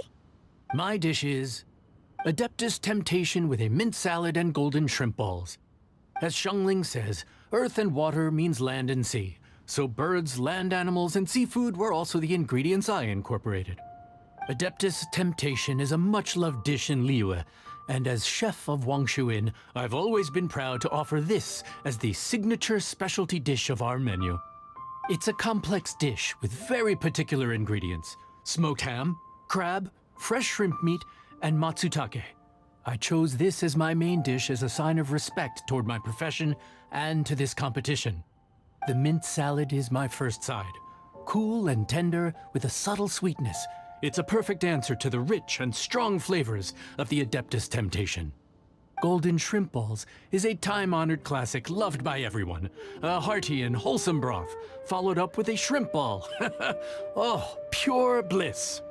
Paimon can smell it from all the way over here! It's driving Paimon crazy! Judges, please sample the dishes. Very impressive. Both contestants' dishes are well considered, expertly made, and truly delicious. I'm gonna have another golden shrimp. I shall have to sample both contestants' dishes once more before I can reach a verdict. Now, Xiangling has taken an interesting approach here. She's chosen a cold dish as her main. I have to say, that's a bold move. It's also a unique take on Jueyun chili chicken. Although the dish as a whole is served cold, the chili peppers have been stir-fried, and so they're still just a little warm on the inside. You get a nice crunch as you bite in.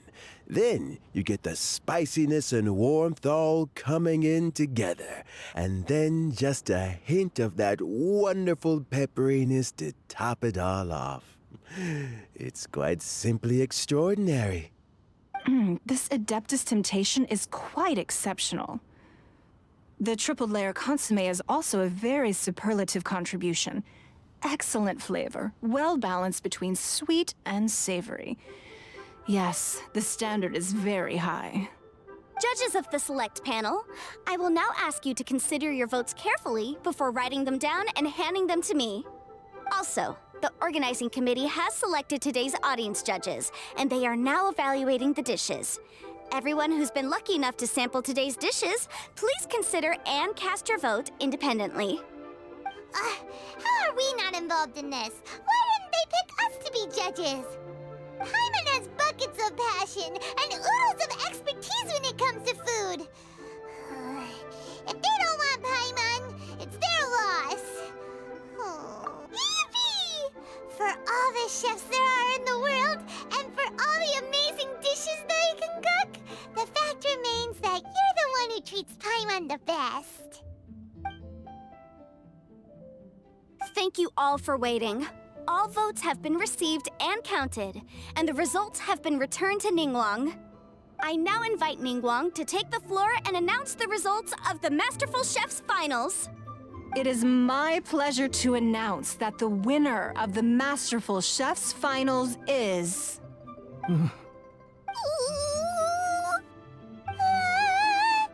by a mere 1 vote margin, Xiangling! Wow!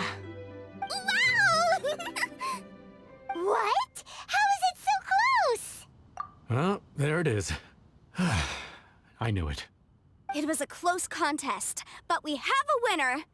Liyue Harbor's Xiangling has beaten Dihua Marsh's Yanxiao by just 1 vote. There can only be one winner, but the fact that this was so close shows just how much both of these outstanding chefs managed to impress our judges. Thank you both for your stellar contributions here today. A big thank you to all the audience for being here today, especially those who have come from far and wide. As officiator, I declare the result of this competition to be fair and valid, thus bringing the Masterful Chef's Finals to a close. Thank you all for coming. Until next time. Please exit the venue in an orderly fashion, and remember to take all of your personal belongings with you. Come on, let's go over and take a look.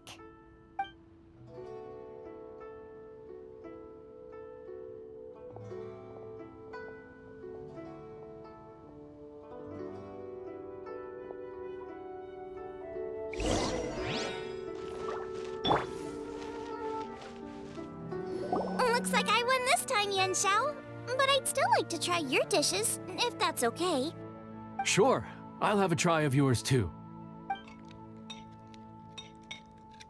Oh, truly exquisite. No doubt in my mind why you're the winner here. This Adeptus Temptation is really good. It's so fresh, I'm almost moved to tears. Well, just goes to show that you have a taste for the finer things in life. No, you've got me all wrong. We're just a small neighborhood restaurant too, so I totally understand. Food is life, and customers are at the heart of all food culture. So humble food cooking is not to be looked down upon. Is that right? Huh. I'd heard you'd gotten famous for your experimental approach to cooking and were all about fancy and exclusive foods. Never realized you'd done your time in a small kitchen, too. Well, there you have it.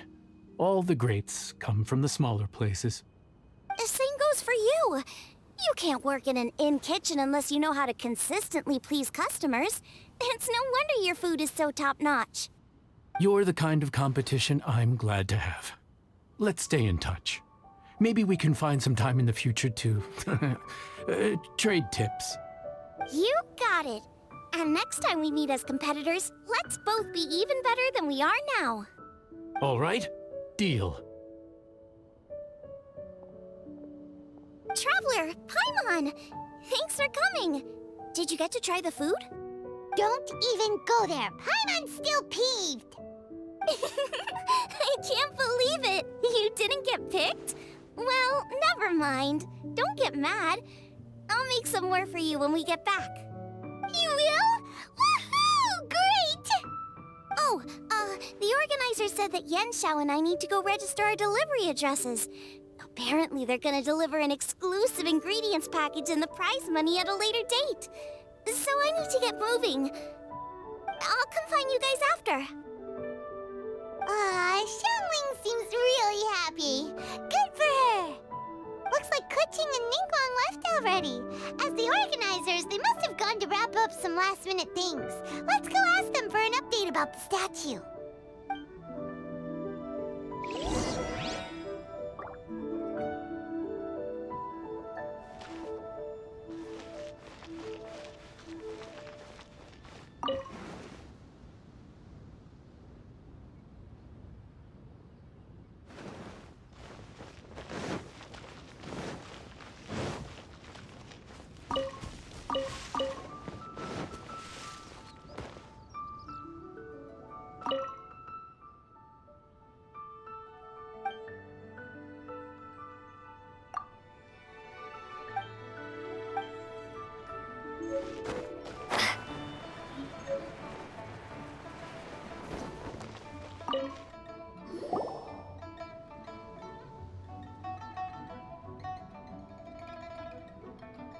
Keqing, there you are!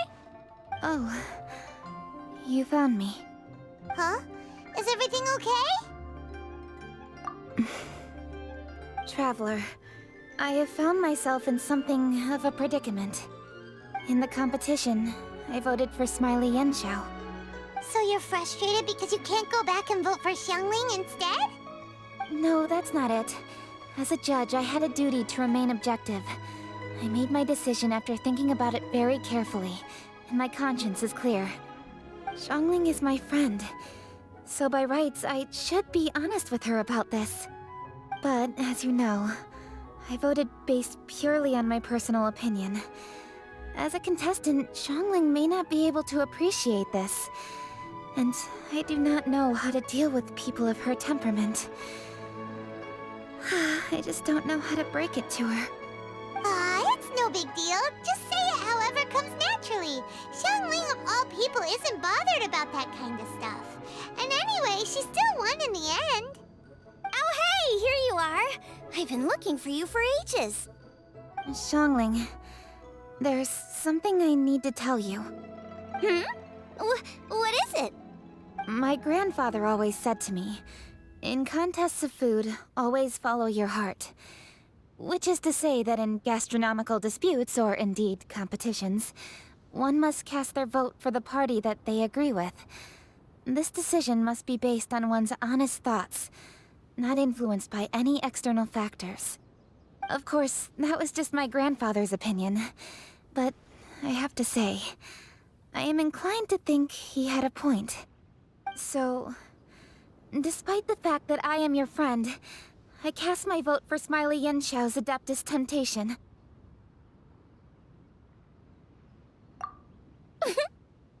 Well, maybe it was. I like golden shrimp balls. Is that a problem? You were acting so serious that I honestly thought something was up. It's fine. Doesn't bother me one bit. Huh? You voted for who you wanted to, and that's totally okay. In fact, that's exactly how it should be. Otherwise, how could it be a fair competition? So, you made a point of telling me. Is that because you were worried that it made you a bad friend? Don't be absurd. Didn't I say already? I love this about you. You're just so conscientious about everything. Half-baked feedback just isn't meaningful to me at this stage. Seeking reassurance is what novices do, and it's been a long time since I was a novice. The way forward from today will only get more challenging, as will the dishes I'll need to cook. Honestly, I'll meet friends like you along the way. You have a strong sense of responsibility, Keqing. But you know, not everything is always about responsibility. Yes, you're a Keqing, but you're also you, Keqing. When you're with friends, you don't need to think about everything so thoroughly. You know that's what Ningguang's like, right? Beto's always telling me about how well she gets along with Ningguang. They even play chess aboard her ship sometimes. So you see, Ningguang's kind of bold in that she doesn't let her identity and reputation get in the way of her ability to have a good time. You could take a leaf out of her book. Outside of work, it's time to let go and relax. Traveler, Xiangling, anyway, what are we standing around here for?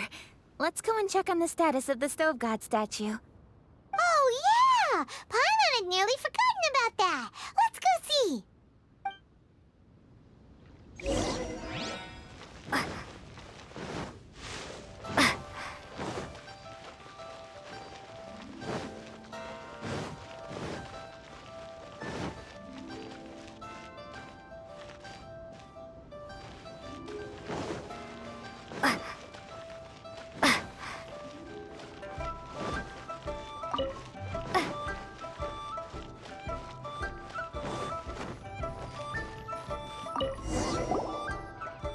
How strange. It hasn't changed one bit. This doesn't make any sense. We cooked our hearts out. Does this mean the competition wasn't enough to awaken the statue? Oh well. I suppose it was simply not meant to be. Yeah! We've waited this long already. There's no harm in waiting a little longer. Right, Xiangling? Yup, there's still time. Let's be patient. We'll all see this through together. On another note, I have some good news for you, Keqing. Things are looking optimistic for that recipe you gave me. Master came by before the competition and filled in the parts that were missing. So now I'll be able to cook it. In fact, I'll go find somewhere to make it right now. Wait here. Xiangling. Oh, and Traveler, could you come with me? Huh? You only just beat Smiley Yanxiao! You think you're up for challenging us already?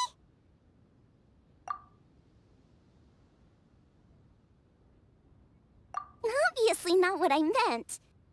You collect recipes, don't you? I thought you'd probably be needing this dish during your travels, so I figured I'd share it with you. Oh, right! Paimon knew that. Sheesh, we totally misread that situation. Huh? Jeez, careful eating your words so fast. You'll give yourself heartburn. What are you staring at me for? Go on, go get on with your cooking.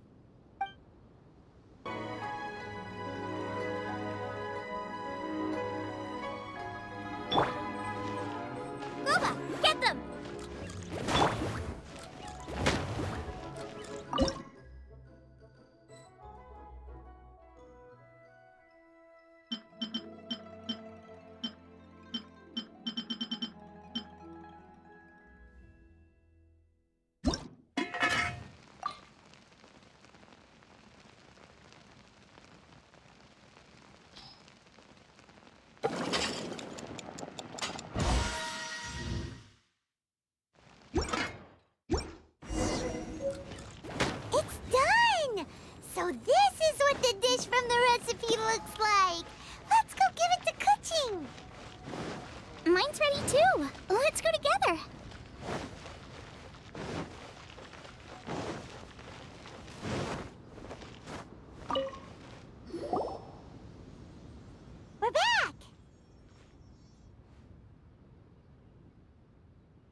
The Traveler and I made one each. Here, have a taste while it's still warm. Thank you. Don't mind if I do.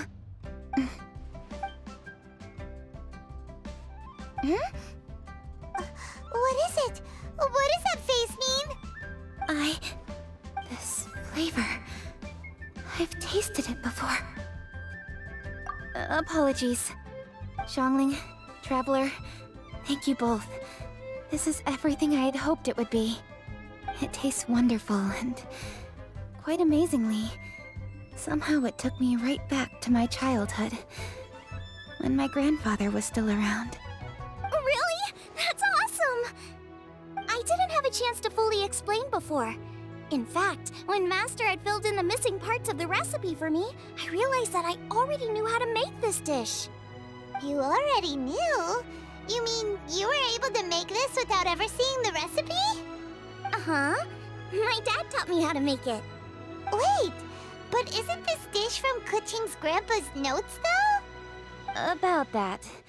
I do not believe that this recipe was my grandfather's creation. My grandfather was a well-known real estate tycoon in Liyue, and also a scholar. He was an avid collector of old books and was quite knowledgeable on many of Liyue's customs and traditions that are no longer practiced. As a child, I used to spend a lot of time with him in his study. We'd read the classics together, then debate how much of it was actually genuine, and whether Rex Lapis was real or not. He used to say, books are just a bridge that bring us a little closer to history. It's up to those of us in later generations to ask these questions, search for the answers, and decide what they mean. Since then, my grandfather has passed on, and I've grown up to become a Keqing. My views on Rex Lapis have changed in this time too, from myth to reality. For me, the name Rex Lapis is inextricably wound up with memories of my grandfather. Whenever I see his name written down, it always reminds me of sitting in my grandfather's study, seeing all of his notes. As I said earlier, this recipe came from those same notes. It's an ancient dish that he was trying to restore to its original form. But, unfortunately, without the full recipe, he never quite succeeded. Still, each time he tried cooking it, he'd always get me to have a taste while it was still warm. The memories. This really is the taste of my childhood. Ancient dish? Are cornbread buns really that old? Well, at least in my family it is. My dad learned how to make it from his dad, and supposedly it's been passed down that way for generations. We call them chili mince cornbread buns. They're a traditional folk food snack, easy to pack up and take with you on the road. So they're the perfect thing to eat on the go. Seeing Guoba just reminded me of something. I actually made this dish on the day I first met Guoba. How did you first meet? It was in a cave in the mountains. I ducked inside to get out of the rain and saw an offering table in there, so I put the cornbread buns I'd brought with me on it. Then I ended up falling asleep, and when I woke up, I found out that Guoba had eaten every last one. Guoba followed me around ever since. We're practically family now. Hold up! Stop the conversation! Look! The stone! It burst open! It's...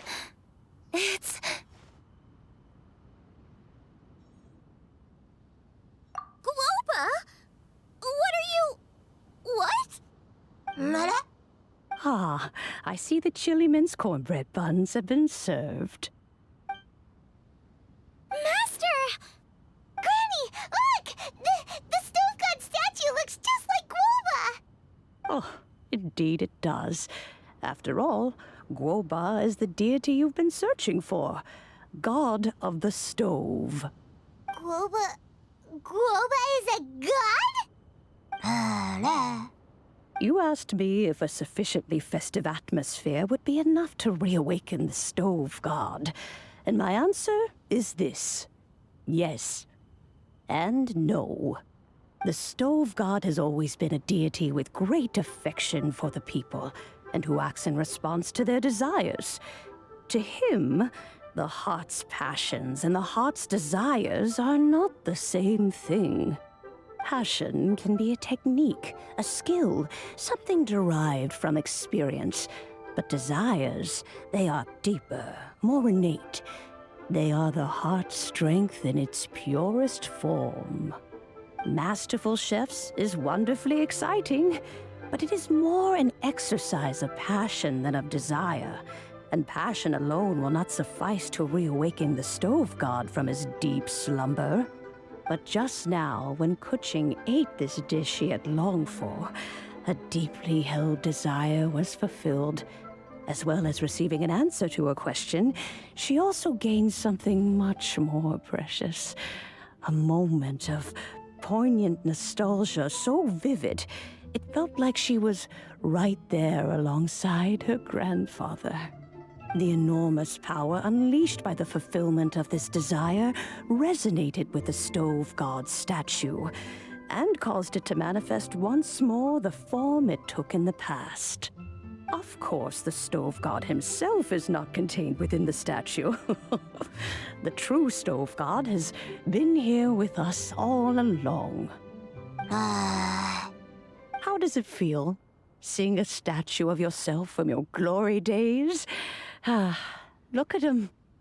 Still so majestic. Glory days? Wait, what happened? Did Groba used to be different from now? Oh, yes. Back in his day, your Guoba was once the patron god of the soil. But all the wisdom and power he had then, he has since surrendered to the soil itself. A god surrendering their power to the soil. I have heard this turn of phrase before, but what does it mean? The kinds of trials and tribulations that a land can face are far more than you could imagine. Droughts, floods, torrential rain, hurricanes, earthquakes, tsunamis, fires, and plagues. The threat of disaster will never fully disappear from Liyue. Even woes that have never been faced before in history will come to pass in the future. Such things affect you mortals far more than we Adepti, with our immortal forms. He once walked with you over the barren plains until you arrived at last at the harbor. He joined you in building your dwellings and lighting the stoves. It was his hand that lit the very first street lamp of Liyue and brought the aroma of cooked food into every household in the land. You mortals no longer remember him, but back in the age when you did, he was the closest of all the Adepti to the common folk.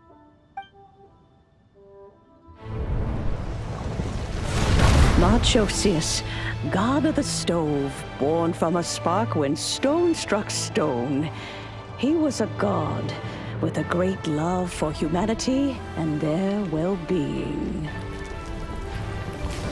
Millennia ago, the people sought to expand their city. They built a dwelling on the plains and called it the Klee Assembly. The stove god cared greatly for the people, turning himself into minions who went into every home, fostering food and solidarity alike. Alas, their home was taken by a flood. The waters ravaged the Klee Assembly and forced the people back south to Liyue Harbor. Though the distance was not far, the journey was plagued by a terrible storm. For a dozen days, the Adepti stayed by their side.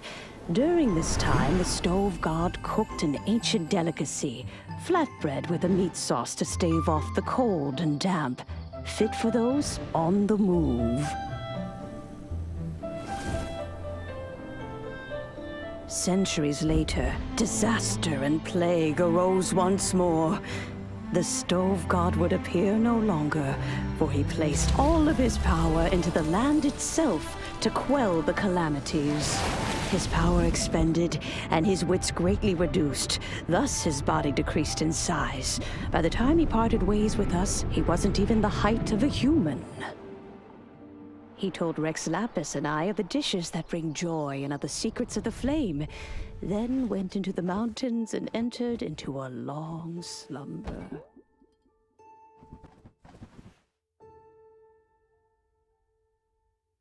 The stove god departed, and Guoba was born. When he awoke, he ate the chili mince cornbread buns placed on the offering table by a young lady in yellow. Though he did not remember the past, he was profoundly moved and decided to follow this young lady thereafter. The stove god had quietly disappeared, but the vendors rose early to hawk their wares. People went out to buy goods, lit their stoves, and cooked food, just as they had done every day for as long as they could remember. In Liyue, things have always been this way.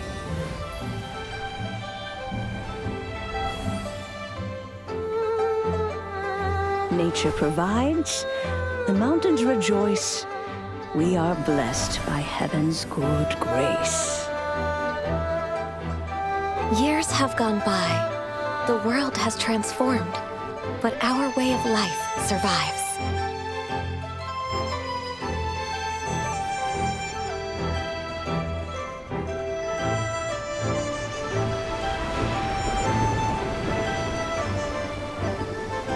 Fame and fortune is only a season. It is the moment that we should embrace.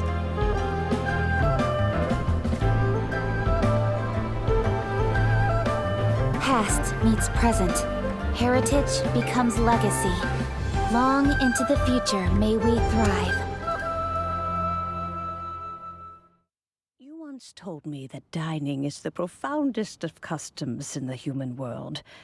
To eat well is to consume vitality itself, and to drink well is to partake of the very essence of the world. It is a matter of paramount importance, you said, for people cannot face the arduous journey ahead on an empty stomach. At once a humble affair and a profound one. A humble meal of maize and spring water is also profound in that. By ensuring one's survival, it paves the way for millennia of human history and culture to come. My dear friend, Liyue has changed so much while you have slept. Looking at the prosperity and beauty around us today, does it make you happy? Guoba, this is kind of a huge deal. Why didn't you say anything? He is not who he once was. Even the power of speech evades him now. There is no way he could have told you. Oh. Guoba, but... Xiangling. Do not be saddened, Xiangling. There are two sides to everything. Guoba may have lost many of his formal faculties, but he is now as carefree as can be, without a single worry in the whole world. In this world we inhabit, who can truly be said to live a life free of all woes? Those with a mind and with the knowledge will certainly be troubled by all manner of things. But he has gone further than us in his journey. He had both wisdom and courage. Everything he took upon himself, he was also ready to part with. His carefree demeanor today is a testament to the fact that he is at rest. So since you are his friend, take good care of him. Go out to walk and play. Allow him to eat, drink, and be merry. I will! You can count on me! Xiangling, you have an adeptal affinity. Guoba follows you around because he has respect for you. The moment he awoke, he was met with the familiar flavor in the chili mince cornbread buns he ate. After all that time, he still recognized the dish he had invented, and he approved of you as the one who had cooked it. That's right. The taste of one's home cuisine always brings back memories of home. Though he remembered nothing, eating the food you had cooked gave him a feeling of familiarity. That is why he stuck by you. You may be the first person in history to give the stove god the experience of being a satisfied customer. That makes you quite a remarkable chef. If that's true, I couldn't be happier. Because Putting a smile on customers' faces is what we chefs are called to do. Well then, it's getting late and I still have things to do. Time for me to say goodbye. Traveler, Paimon, Xiangling, thank you all very much.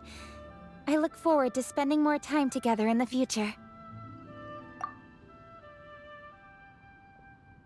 I guess my dad's probably heard the good news already, but I should still go catch up with him.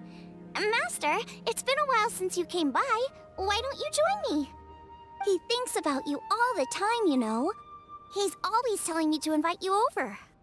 Oh, goodness me. Then, far be it from me to refuse. Off we go, then. Let's saunter over gently and see how all the city folk are getting along.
Hi, Dad! I'm back! Hey! What are you doing there? I should be the one handling that.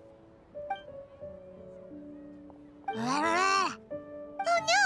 Guoba's taken off!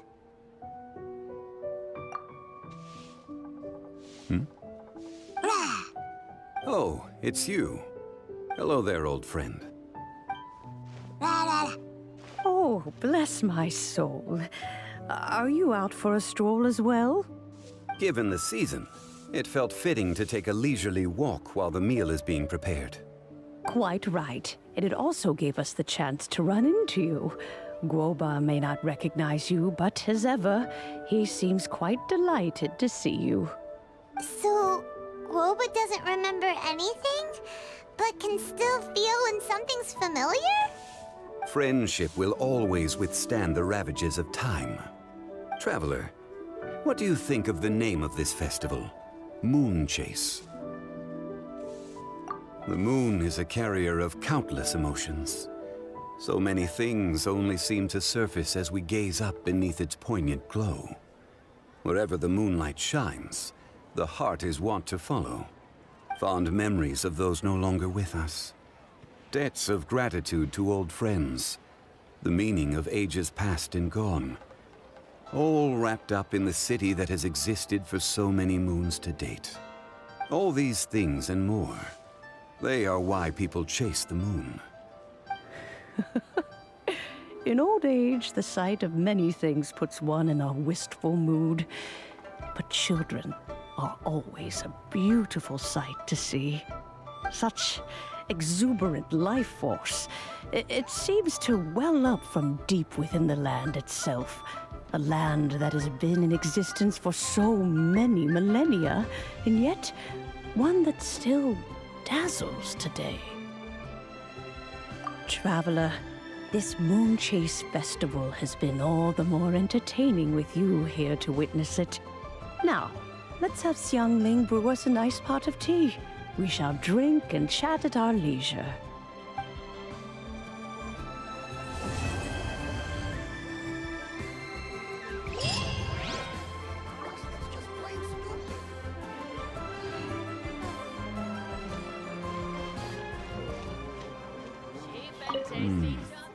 The food at Wan Min restaurant is excellent. I eat here often. Ah, you can say that again. Xiangling is a remarkable child. Surely the culinary talent of the century. Indeed. To have mastered the craft at her age lends credence to the old aphorism that heroes are made young. Cheap and tasty chop suey! Should I? The food at Wan Min restaurant is... Ah, you can say... Indeed. To have... Some Moonchase specialties? That's not being honest. That's just plain stupid. But...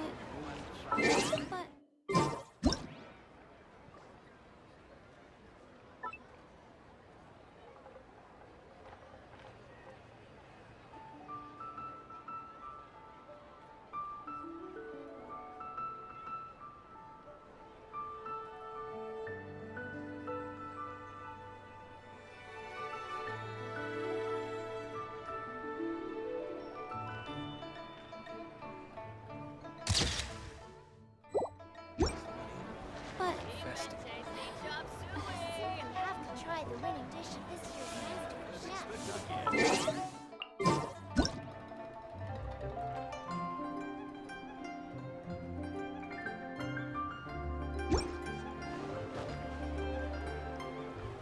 That's not being honest. That's just plain stupid.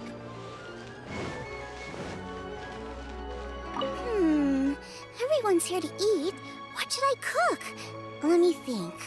I've got some fowl and some fish and shrimp meat, so I can do 2 snack dishes. Yes, and a few stir fries. Everyone's gonna love it.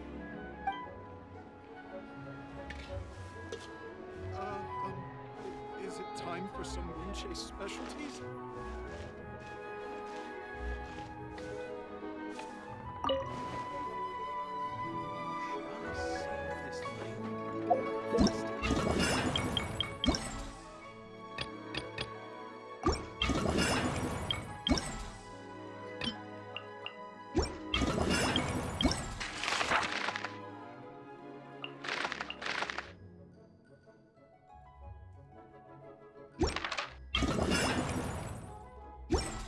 Some Moonchase specialties?